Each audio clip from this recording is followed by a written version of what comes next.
성경 말씀 창세기 33장 1절부터 12절까지입니다. 오늘 이 예배에 참여하시는 우리 모든 성도들에게 하나님의 풍성하신 은혜가 임하기를 주님의 이름으로 축복합니다. 2층 사무엘 홀에서 예배드리시는 우리 성도들에게도 동일한 은혜가 임할 줄 믿습니다. 여러분, 가을입니다. 계절이 변하는 것을 보면 참 놀랍습니다. 계절의 이 변화 속에서도 하나님의 은혜가 느껴집니다. 여러분, 오늘 이 예배 속에도, 이 말씀 속에도 하나님이 여러분의 심령에 내려주시는 은혜가 풍성히 임하기를 다시 한번 주님의 이름으로 축복합니다. 여러분, 인류 역사에서 가장 위대한 순간은 무엇이겠습니까? 전쟁에서의 승리일까요? 아니면 권력을 쟁취하는 순간이겠습니까? 인류 역사의 가장 위대한 순간이라면 화해와 용서가 있는 순간이에요. 여러분, 우리 인간이 죄로 말미암아 하나님과 원수가 되었지만 하나님이 친히 인간의 몸으로 십자가에서 죽으시고 우리를 위하여 죄를 대속하심으로써 하나님과 우리 인간 사이에 용서와 화해의 길을 열어주셨습니다. 여러분, 그것이 가장 위대한 순간이죠. 여러분, 이런 하나님과 인간 사이의 만남도 위대한 일이지만 인간과 인간 사이에 막혔던 것들이 풀어지고 얽혀있던 관계들이 용서되고 회복되는 것은 정말 감동적인 장면입니다. 여러분, 남아프리카 공화국의 넬슨 만델라를 아시죠? 그 사람은 인종차별에 맞서서 운동을 벌이다가 27년간 감옥에 갇혀서 고통을 받았습니다. 그가 이제 감옥에서 추록했을 때 많은 사람들이 백인 정권을 향해서 복수를 할 거다 이렇게 생각을 했어요. 그리고 나중에 이 사람은 남아공의 대통령이 됩니다. 그때도 사람들은 생각했어요. 저 사람이 이제 힘을 가졌으니까 자기를 박해했던 그 사람들에 대해서 복수를 행할 거다 이렇게 생각을 했습니다. 그런데 그가 하는 말이 용서를 해주면서 이런 말을 합니다. 내가 용서하지 않으면 나는 여전히 감옥에 있는 것입니다. 그렇게 그런 용서하면서 흑백 갈등으로 나누어진 한 나라를 새롭게 세우는 시작을 알려주었습니다. 여러분, 오늘 우리가 읽었던 창세기 33장은 또 다른 위대한 용서와 화해의 사건을 우리에게 보여주고 있습니다. 형을 속여서 도망갔던 야곱이 이제 20년 만에 형을 만나는 사건이죠. 원수처럼 만나야 하는 자리입니다. 칼과 복수가 함께 있어야 하는 그런 만남이었습니다. 그러나 하나님은 그 만남을 놀란 화해와 용서의 만남으로 바꾸어 주셨습니다. 야곱은 형 에서를 보면서 이렇게 고백을 합니다. 내가 형님의 얼굴을 배운즉 누구의 얼굴을? 하나님의 얼굴을 본 것 같사오며 이렇게 말씀합니다. 여러분, 오늘 이 말씀 속에서 우리도 용서의 눈으로 하나님을 볼 수 있는 눈을 회복하는 은혜가 있기를 주님의 이름으로 축복합니다. 자, 오늘 첫 번째로 우리가 말씀에 살펴볼 것은 에서에게 겸손히 무릎 꿇는 야곱의 모습을 볼 수가 있습니다. 여러분, 하나님께서는 야곱의 환도뼈를 깨트린 대신에 그에게 새로운 이름을 주시고 그를 축복하셨습니다. 여러분, 이 야곱이 그곳에서 하나님의 은혜로 은혜의 변곡점을 경험하죠. 야곱은 거기서 철저히 깨어졌지만 그 속에서 하나님 안에서 새롭게 되어지는 은혜를 또 경험합니다. 그가 이제 형 에서를 담담한 자세로 맞이합니다. 자, 1절과 3절 우리 같이 한번 읽어보겠습니다.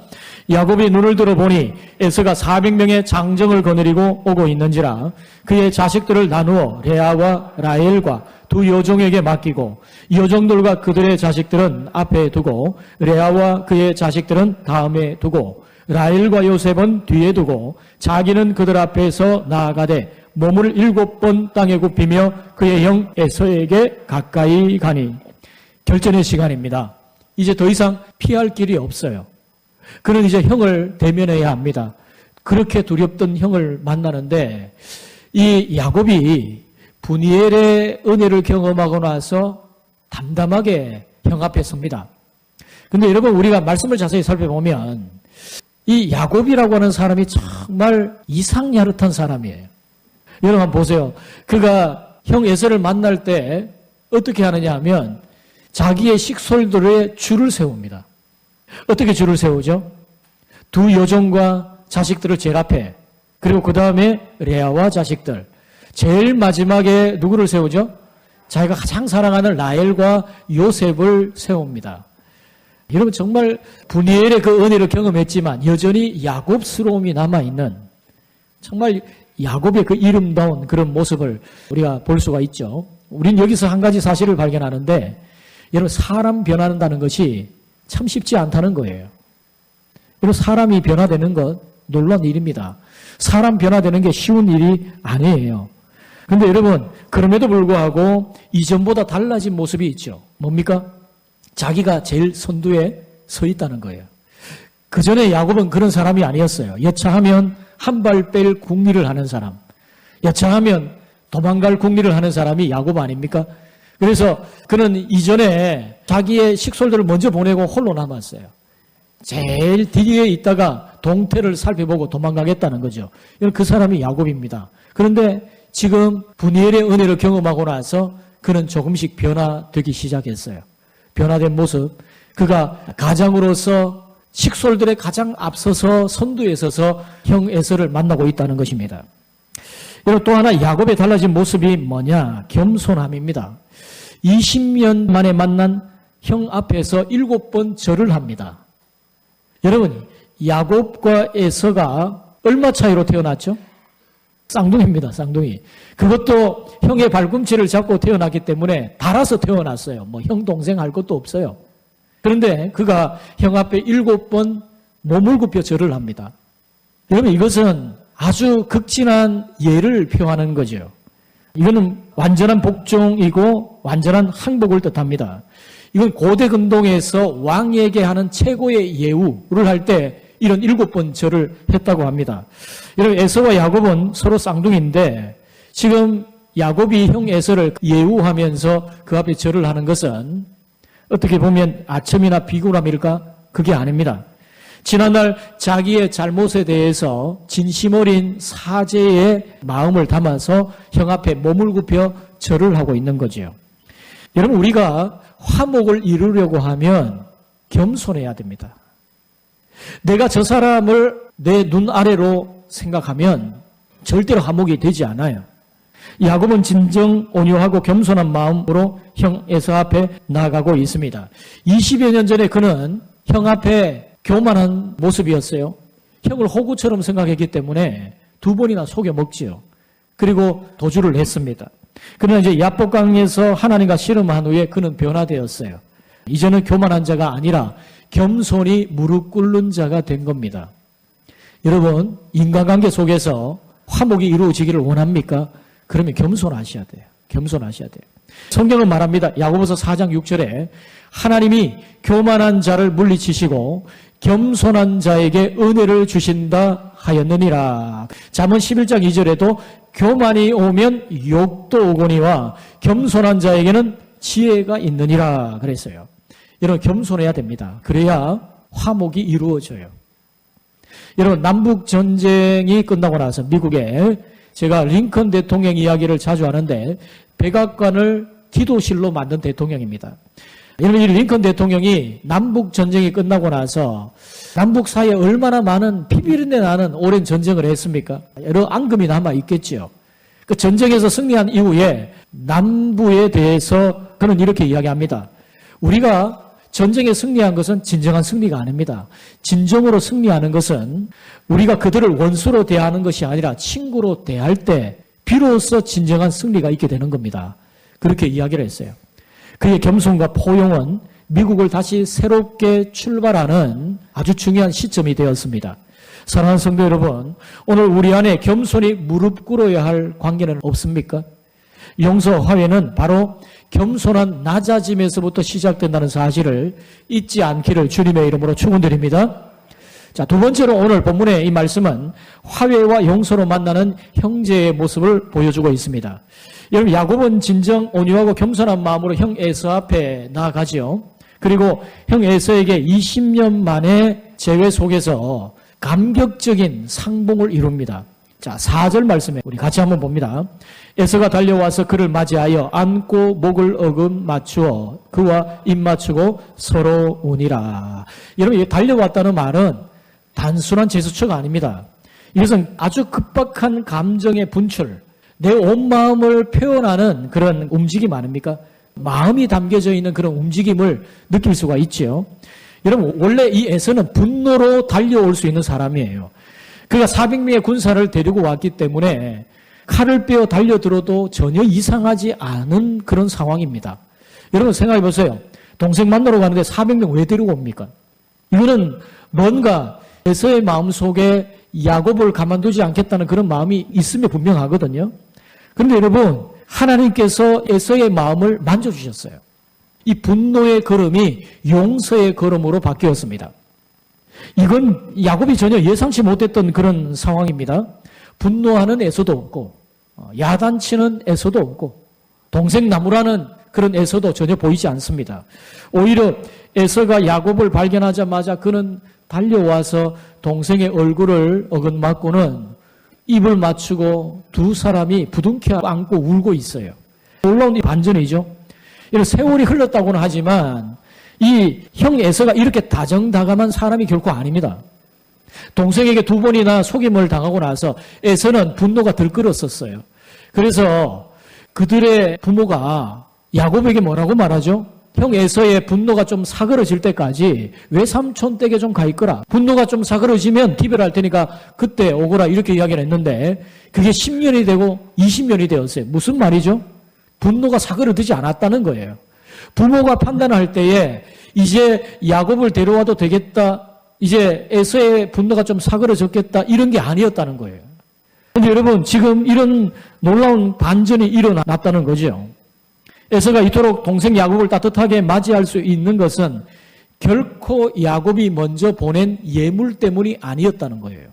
이것은 에서의 증오심을 녹여주신 하나님의 은혜의 역사인 줄 믿습니다. 여러분, 어쨌든 하나님의 은혜로 20년 동안 야곱이 그토록 두려워하던 그 순간이 너무나도 싱겁고 너무나도 쉽게 끝이 나버렸어요. 서로 진심 어린 사랑으로 끌어안고 우는 이 형제의 모습에서 하나님의 은혜가 보입니다. 여러분, 야곱은 그 전날 형을 만나기가 그토록 두려워가지고 얼마나 걱정하고 고민하고 준비했는데 이게 너무나 쉽게 끝난 거예요. 여러분, 저는 여러분이 몇 년 동안 그렇게 오래도록 고민하고 걱정하고 어떻게 하면 풀어질까? 이 문제가 해결될까? 그렇게 하는 문제도 하나님이 개입하시면 단숨에 해결될 줄 믿습니다. 하나님의 은혜가 부어지면 풀리지 않는 문제가 풀어질 수 있다는 거예요. 여러분, 야곱이 형 에서를 만나기 전날 두려워서 어떤 일을 했죠? 자기 소유를 나눠가지고 예물을 셋대로 보내면서 이렇게 말도 다 전해주면서, 그리고 우리가 애를 둘로 나누어서 형 에서가 공격을 하면 이쪽은 피하자, 이런 완전 난리를 쳤지 않습니까? 그런데 너무나 쉽게 이게 끝나버렸어요. 여러분, 자기가 예상치 못했던 전혀 이상한 결과입니다. 형이 저렇게 너무나 쉽게 풀어질까? 이럴 줄 알았다면 진작 돌아올 것을, 그런 생각을 했지 않겠습니까? 이럴 줄 알았다면 어제 발 뻗고 잘 잤을 걸, 이런 생각을 안 했을까요? 그런데 여러분, 이런 모든 것은 야곱이 브니엘에서 하나님을 만나고 은혜를 체험하고 나서 나타난 은혜의 변화들입니다. 그래서 여러분, 이 다음부터 야곱이 브니엘의 경험 이후에 또 형을 만나고 난 이 다음에 하는 고백을 보세요. 입에 은혜가 붙었어요. 모든 표현에 은혜가 들어갑니다. 여러분, 두 형제가 그렇게 뜨겁게 안고 울고 나서 에서가 이제 감정이 좀 가라앉고 난 다음에 너 곁에 있는 저 사람들은 뭐냐? 저들은 누구냐? 무슨 말이죠? 소개해달라, 그 말이죠. 그래서 야곱이 소개를 합니다. 자, 5절 말씀 같이 봅니다. 에서가 눈을 들어 여인들과 자식들을 보고 묻되 너와 함께한 이들은 누구냐? 야곱이 이르되 하나님이 주의 종에게 은혜로 주신 자식들이니이다. 여러분, 야곱이 어떻게 소개하죠? 하나님이 은혜로 주신 자녀들입니다. 은혜의 자녀들입니다. 하나님의 은혜가 없이는 얻을 수 없는 자녀들입니다. 이렇게 말하죠. 여러분, 여기에 은혜로 주셨다. 은혜라는 말이 히브리어 원어적 의미 속에는 뭐냐? 불쌍히 여긴다는 거예요. 여러분, 은혜가 뭡니까? 불쌍히 여기는 거예요. 그게 은혜입니다. 그리고 이 야곱의 식솔들이 이제 차례로 에서에게 나아가서 인사를 하지요. 그리고 또 이제 야곱이 형 에서를 만나기 전에 두려워서 예물을 3차례 보냈지 않습니까? 에서가 물어보는 거예요. 너 먼저 뭔가 보냈던데 그게 뭐냐? 이렇게 물어보죠. 자, 8절 말씀 봅니다. 에서가 또 이르되 내가 만난 바 이 모든 때는 무슨 까닭이냐? 야곱이 이르되 내 주께 은혜를 입으려 함이니이다. 이 선물이 뭐냐? 그러니까 뭐라고 말하죠? 주께 은혜를 입기 위해서. 여기 주가 누구죠? 형 에서입니다. 형에게 내가 은혜를 입기 위해서 보낸 예물입니다. 이렇게 이야기를 하는 거예요. 이제 이런 말끝마다 야곱의 입에는 은혜가 붙었어요. 그의 입에는 은혜가 붙고 그의 눈에는 은혜가 보이고, 그렇게 여러분 하나님이 에서의 마음을 만지시고 또 야곱의 마음을 만지시니까 어떤 일이 일어난 겁니까? 은혜로 덮어지니까 화해와 용서의 역사가 일어나게 된 겁니다. 9절 말씀 봅니다. 에서가 이르되 내 동생아 내게 있는 것이 족하니 내 소유는 내게 두라. 여러분, 우리는 여기서 진정한 용서는 물질적 소유의 욕심을 뛰어넘는 것이라는 것을 알 수가 있어요. 여러분, 에서나 야곱이나 지금 대화 속에 오고 가는 걸 보면 물질에 대한 욕심이 전혀 보이지 않습니다. 형님, 이거 형님께 드리는 겁니다. 형님 받으세요. 아니다. 됐다. 둬라. 나도 가질 만큼 가지고 있다. 이런 말이죠. 여러분, 에서가 400명의 사람을 동원해서 데리고 올 정도면 그는 한 도시국가를 이룰 수 있을 만큼의 재력과 힘을 가졌음에 분명합니다. 나도 그만큼 가지고 있으니 그냥 두라, 너 가져라, 이런 말이죠. 여러분, 요즘에 세상을 보면요, 다 보상 문제죠. 아파트 짓지 말라, 피켓 들고 그러지만 사실 다 보상 문제입니다. 보상해주면 다 끝납니다. 여러분, 용서의 문제는 물질적 보상의 문제가 아닙니다. 물질로 해결할 수 있는 것이 아니죠. 여러분 또 보세요. 이 에서와 야곱을 부를 때 뭐라고 그러냐? 내 동생아. 여러분 얼마나 그 친근감이 느껴지는 내 동생아. 이렇게 부르고 있어요. 여러분, 야곱이 이런 날이 올 줄을 꿈에야 생각을 했을까요? 전혀 꿈에도 생각 못했을 겁니다. 여러분, 야곱은 은혜의 힘을 깨닫는 사람이에요. 여러분, 은혜가 뭐죠? 자격 없는 자에게 거저 베풀어주는 호의. 그게 은혜입니다. 제가 아까 은혜가 뭐라고 그랬죠? 원어적 의미가 불쌍히 여기는 거예요. 불쌍히 여기는 것. 여러분, 저는 여러분에게 하나님의 은혜가 있기를 바랍니다. 여러분의 자녀들의 앞길에 은혜가 있기를 바랍니다. 그 은혜가 뭐라고요? 불쌍히 여기는 거예요. 하나님이 우리를 불쌍히 여기셔서 우리에게 한량없는 은혜를 주셨어요. 여러분, 우리는 모두 은혜의 힘으로 삽니다. 내 힘으로 사는 게 아닙니다. 여러분, 성경 여러 곳에 이렇게 분노의 마음을 녹이시는 하나님의 은혜의 역사를 볼 수가 있어요. 여러분, 요셉이 자기를 노예로 팔아버린 형들을 용서해 주죠. 자기가 총리가 되어서 힘을 가졌을 때 형들이 자기 앞에 무릎을 꿇고 있지만 그 형들을 용서해 줍니다. 창세기 50장 20절에 이렇게 말씀해요. 당신들은 나를 해하려 하였으나 하나님은 그것을 선으로 바꾸사 오늘과 같이 많은 백성의 생명을 구원하게 하시려 하셨나니. 여러분, 요셉이 하나님의 은혜와 섭리를 깨닫게 되자 형들에 대한 증오가 봄눈 녹듯이 사라져버렸어요. 다 녹아버렸어요. 여러분, 은혜는 그렇습니다. 은혜가 증오를 녹이죠. 예. 여러분, 2차 세계대전 후에 한 유대인 여인이 가족을 학살한 전범을 법정에서 대하게 됩니다. 사람들은 생각했어요. 저 여인이 전범을 향해서 고소를 하고 욕을 할 거다, 이렇게 생각을 했어요. 그러나 그녀는 이렇게 말합니다. 나는 미워하지 않겠습니다. 미움은 또 다른 감옥을 만들 뿐입니다. 그렇게 말했어요. 여러분, 그녀의 용서는 오히려 미움의 감옥에서 자기 자신을 자유케 했습니다. 사랑하는 성도 여러분, 혹시 미움과 원망이, 증오가 여러분 마음을 붙들고 있지는 않습니까? 용서는 상대를 풀어주기 이전에 나를 먼저 자유케 하는 것임을 잊지 마시기를 주님의 이름으로 권면드립니다. 자, 마지막 세 번째로 우리가 살펴볼 것은 오늘 제일 중요한 말씀입니다. 용서 속에서 본 하나님의 얼굴입니다. 여러분, 야곱은 형의 용서를 경험하며 이렇게 고백을 해요. 자, 10절 말씀 우리 같이 한번 읽어보십시다. 야곱이 이르되 그렇지 아니하니이다. 내가 형님의 눈앞에서 은혜를 입어싸우면 청하건대 내 손에서 이 예물을 받으소서. 내가 형님의 얼굴을 배운즉 하나님의 얼굴을 본 것 같사오며 형님도 나를 기뻐하심이니이다. 아멘. 자, 놀라운 고백을 해요. 이제 야곱이 형의 용서를 통해서 하나님의 얼굴을 다시 보고 있습니다. 여러분, 여기 하나님의 얼굴 하니까 뭐가 떠오르죠? 우리가 지난번 살펴봤던 창세기 32장의 분이엘이라고 하는 뜻이 하나님의 얼굴입니다. 그가 야복강에서 하나님의 천사와 씨름한 이후에 내가 하나님을 대면하여 보았노라. 그래서 그곳 지명을 하나님의 얼굴 분이엘이라고 했죠. 분이엘. 그가 분이엘의 은혜를 경험했습니다. 그런데 이제 형과의 그 용서와 화해 속에서 형의 얼굴 속에서 분이엘 하나님의 얼굴을 본다는 거예요. 여기서 중요한 한 가지 진리를 배웁니다. 용서는 단순한 인간관계의 회복만이 아니라 하나님을 대면하는 자리라는 사실이에요. 여러분, 용서가 하나님을 대면하는 자리입니다. 그렇게 중요한 거예요. 여러분, 하나님이 용서와 화해, 하나됨을 얼마나 기뻐하십니까?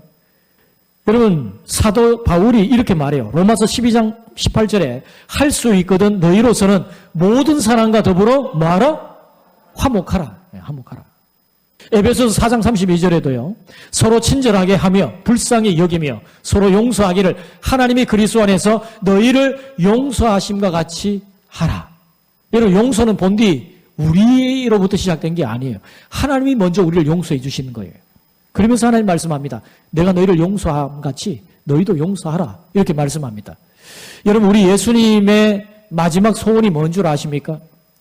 우리 예수님의 지상에서의 마지막, 주님이 죽으시고 부활하시고 승천하시기 전에 주님이 마지막 그렇게 소원했던 그 소원이 어디에 나타나느냐? 주님의 기도 속에 나타납니다. 요한복음 17장을 우리는 예수님의 대제사장적 기도라고 합니다. 그 예수님의 대제사장적 기도에 보면 예수님 뭐라고 기도를 하시냐면 아버지여, 아버지와 내가 하나이듯이 저들도 뭐가 되게 하옵소서? 하나가 되게 하옵소서. 여러분, 우리 예수님이 그렇게 하나됨을 기뻐하시는 거예요. 하나 되는 것이 얼마나 중요한가 하는 것을 여러분 우리는 알아야 합니다. 여러분, 용서는 단순히 인간관계 회복이 아니라 하나님을 대면하는 것입니다. 내가 용서하지 못하는 얼굴이 있다면 그 얼굴로 하나님의 얼굴을 대면할 기회를 잃어버린다는 사실을 여러분 잊어서는 안 됩니다. 여러분, 그래서 주님이 이렇게 말씀해요. 마태복음 5장 23절과 24절에 그러므로 예물을 제단에 드리려다가 거기서 내 형제에게 원망 들을 만한 일이 있는 것이 생각나거든 예물을 제단 앞에 두고 먼저 가서 형제와 화목하고 그 후에 와서 예물을 드리라. 여러분, 이 말은 무슨 말입니까? 너희가 예물을 드리려다가 예배를 드리러 와서 예물을 드리려다가 형제와 원망 들을 만한 일이 생각나면 형제와 화목하지 못하고 용서하지 못한 맺힌 것이 있다면 어떻게 하라고요? 빨리 그 예물을 두고 가서 형제와 화목하고 와서 그 예물을 바쳐라 거예요. 그래야 내가 그 예물을 받겠노라. 그 예배를 받겠노라 그 말입니다. 여러분, 우리가 얼마나 용서하지 못함으로 내 마음에 앙금이 있는 상태로 드려지는 그 예배가 지금까지 가만히 돌아보면 헛된 예배였던 경우는 얼마나 많습니까? 하나님 받지 않겠다는 거예요. 그런 예배를. 하나님 용서하지 않음으로 드리는 그 예배를, 그 예물을 하나님이 연락하지 않겠다는 것입니다. 여러분, 이게 얼마나 두려운 말씀인지 모릅니다. 여러분, 문제는 용서가 그렇게 쉬운 일이 아니라는 것이죠. 목사님, 저도 용서하고 싶어요. 근데 안 되는 걸 어떡합니까? 그 사람 얼굴 보면 내 마음에 분노가 일어나는 걸 어떡합니까? 이거죠. 이게 문제 아닙니까? 그러니까 여러분, 은혜가 필요한 거예요. 은혜가. 주님, 내 힘으로 되지 않습니다. 주님의 은혜가 필요합니다. 주님의 은혜 없이는 내가 용서할 수 없어요. 주의 은혜가 필요합니다. 이게 여러분 우리에게 필요한 거죠. 여러분, 야곱이 야복강가에서 기도하며 하나님을 만나고 은혜를 체험했을 때 하나님의 얼굴을 형 에서의 얼굴에서 봅니다. 그러니까 여러분, 화해 역사가 일어난 거죠. 에서와 야곱의 화해가, 용서가 인간적인 힘으로 된 것이 결코 아니라는 말이에요. 여러분, 우리의 일상에서도 마찬가지입니다. 여러분, 하나님의 은혜를 받으면 사람에게도 은혜를 받게 돼 있어요. 내가 하나님의 긍휼하심을 받으면 사람에게도 긍휼하심을 받습니다.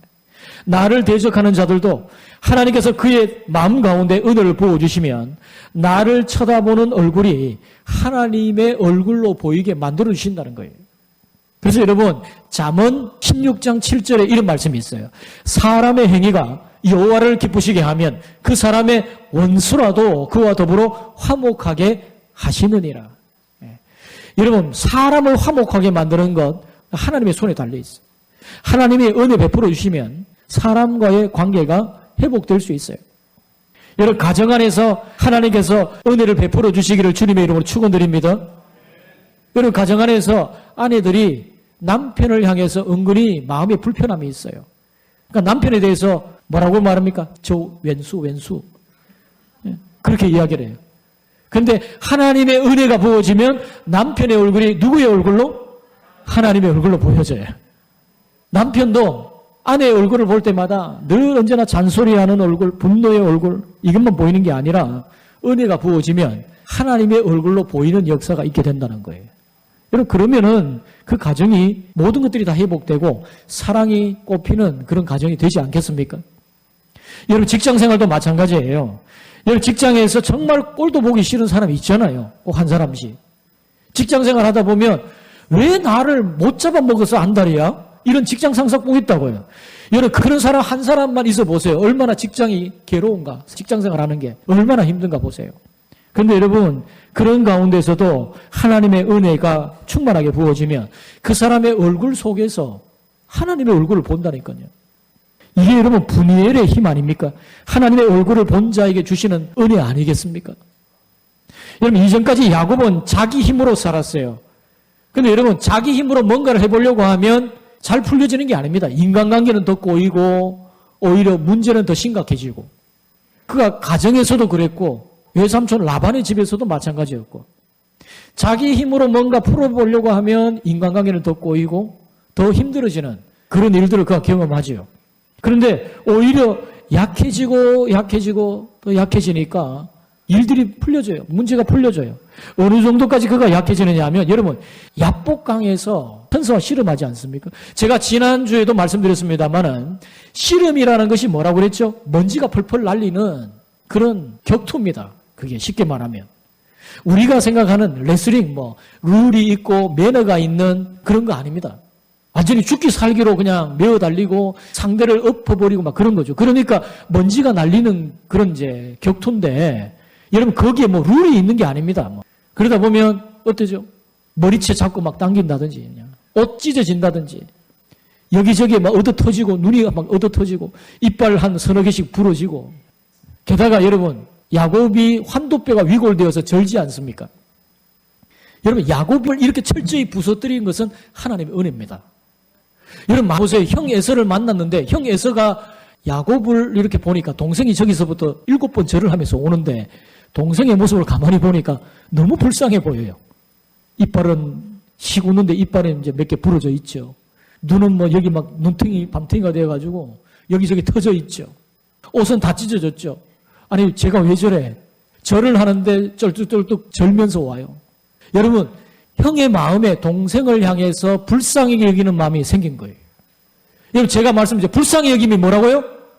은혜라 그게 은혜. 여러분 왜 에서에게 은혜를 받습니까? 야곱이. 형이 그렇게 달려와서 동생아 막 안고 울면서 불쌍히 여기는 마음이 있는 거예요. 여러분 만약 야곱이 식솔들 거느리고 멋지게 막 부자가 되어가지고 막 아주 뺀질뺀질하게 그렇게 와보세요. 형 에서가 그렇게 맞이했을까요? 아닙니다, 여러분. 아니 내 것 가로채고 잘 먹고 잘 살았구만 그동안. 형 에서가 분노가 가득할 겁니다. 가만히 두지 않았을 거예요. 그런데 하나님이 완전히 철저하게 야곱을 깨트려 버렸어요. 행색만 봐도 동생에 대해서 에서가 불쌍히 여기는 마음이 생길만 합니다. 완전히 박살이 났거든요. 그래서 하나님만 의지하며 살 수밖에 없는 인생이 됩니다. 그때부터 이 야곱은요 은혜만 붙들고 사는 인생이 되었어요. 그러니까 그의 입에도 은혜가 달려 있는 거예요. 여러분 에서가 동생 야곱을 보니까 그렇게 이제 행색이 너무 불쌍해 보이고 20년 전에 그렇게 뺀질뺀질한 그 동생이 아니거든요. 쩔뚝거리면서 절을 하는데 아니 저 동생이 무슨 일이 있었나? 행색은 왜 저 모양인가? 왜 저렇게 불쌍한가? 이렇게 긍휼히 여기는 마음을 갖게 된 거죠. 여러분 그게 은혜의 힘입니다. 너무 은혜의 힘이 강력해서 형 에서의 마음의 증오가 다 녹아져 버렸어요. 완전히 무장해제가 돼버린 거죠. 여러분, 그런 형 에서에게서 야곱이 하나님의 얼굴을 본 거예요. 그러니까 화해가 되고 풀리는 역사가 일어나는 거죠. 여러분, 이게 은혜로 사는 인생입니다. 11절 말씀 봅니다. 하나님이 내게 은혜를 베푸셨고 내 소유도 족하오니 청하건대 내가 형님께 드리는 예물을 받으소서 하고 그에게 강권함에 받으니라. 여러분, 야곱이 얼마나 변했는지 한번 보세요. 여러분, 야곱은 원래 만족을 모르는 사람입니다. 야곱의 이름이 뭐라고요? 움켜쥐는 자, 속이는 자, 사기꾼. 그 야곱의 이름 아닙니까? 그는 그렇게 살았어요. 욕심이 얼마나 대단한지 만족을 모르는 인생이었어요. 그런데 그가 하는 말이 뭐라고요? 내 소유도 족합니다. 형님 받으세요. 그리고 뭐라고 말하죠? 하나님이 내게 은혜를 주셔서 이젠 저는 족합니다. 하나님의 은혜만으로 족합니다. 그 말이에요. 형님께 얼마든지 줘도 저 문제가 없어요. 저 하나님의 은혜가 있기 때문에 저는 족해요. 은혜만으로 만족하는 인생, 하나님의 은혜로 족한 인생, 야곱이 변화되었죠. 여러분, 사람이 자기 힘만 믿고 자랑하며 살아가는 사람은요, 얼굴에 도끼가 가득합니다. 얼굴에. 여러분, 어떤 사람은 얼굴에 딱 보면요, 도끼가 가득해요. 근데 여러분, 하나님의 은혜가 부어지면 그 도끼가 다 빠집니다. 이 야곱은요, 도끼가 가득한 얼굴이었을 거예요. 그의 인생 자체가 씨름하듯이 살아온 인생 아닙니까? 그의 얼굴 속에는 그런 도끼가 가득해요. 그런데 여러분, 야곱이 분이엘에서 하나님의 은혜를 경험하고 나서 완전히 산산이 깨어지잖아요. 그러니까 도끼가 다 사라졌어요. 그러니까 그 야곱을 쳐다보는 에서도 완전히 경계심이 다 사라지고 무장해제가 돼버리고 형제가 하회하는 그런 역사가 있게 된 거죠. 여러분, 저는 하나님의 은혜로 우리 안에 있는 이런 도끼가 빠져나가야 된다고 생각합니다. 그래야 우리가 만나는 사람과 화목의 역사를 이루어요. 오직 은혜만을 추구하는 그런 삶을 살게 됩니다. 진정성 있는, 그래서 그 얼굴을 볼 때마다 무장해제가 되는 그런 역사가 나타나는 거예요. 자, 12절 말씀 이제 마지막입니다. 같이 봅니다. 에서가 이르되 우리가 떠나자 내가 너와 동행하리라. 여러분, 이전의 성경에는 뭐라고 되어 있냐면 이 붉은 글씨로 내가 너와 동행하리라. 이게 내가 너의 앞잡이가 되리라. 이렇게 되어 있어요. 사실 이전 성경의 번역이 저는 더 낫다고 생각합니다. 왜냐하면 이 히브리어 원문을 직역하면 붉은 글씨로 된 부분이 뭐냐? 그리고 나는 너의 앞에 갈 것이다. 이렇게 되어 있습니다. 우리 함께 가자. 그리고 내가 너의 앞서 갈 거다. 내가 너의 앞잡이가 될 거다. 내가 너의 길잡이가 되어줄게. 내가 너의 보디가드가 되어줄게. 그 말입니다. 여러분, 하나님의 은혜가 부어지니까 원수가 길잡이가 되어주네요. 원수가 자기의 보디가드가 되어주네요. 여러분, 저와 여러분의 삶에도 이런 은혜가 있기를 주님의 이름으로 축복합니다. 사랑하는 성도 여러분, 야곱과 에서의 만남은 단순한 형제 사이의 화해 이야기가 아닙니다. 그것은 용서를 통해 하나님의 얼굴을 본 사건입니다. 여러분, 오늘 결단하십시다. 가정에서, 교회에서, 또 우리의 직장에서 우리의 끊어진 관계를 향해 먼저 용서의 발걸음을 내딛는 자가 되기로 결단할 수 있게 되기를 바랍니다. 내 힘이 아닙니다. 하나님의 은혜가 그렇게 만들 겁니다. 하나님, 저는 그렇게 할 수 없어요. 하나님의 은혜가 임하면 그렇게 될 줄 믿습니다. 여러분, 기도하세요. 하나님의 은혜가 임하는 순간 우리의 삶의 현장 속에서 화해의 기적의 역사가, 용서의 기적의 역사가 일어나게 될 줄 믿습니다. 사랑하는 성도 여러분, 오늘 이 말씀 붙잡고 살아갈 때 여러분의 삶이 하나님의 얼굴을 대면하는 은혜의 통로가 되기를 다시 한번 주님의 이름으로 축원드립니다.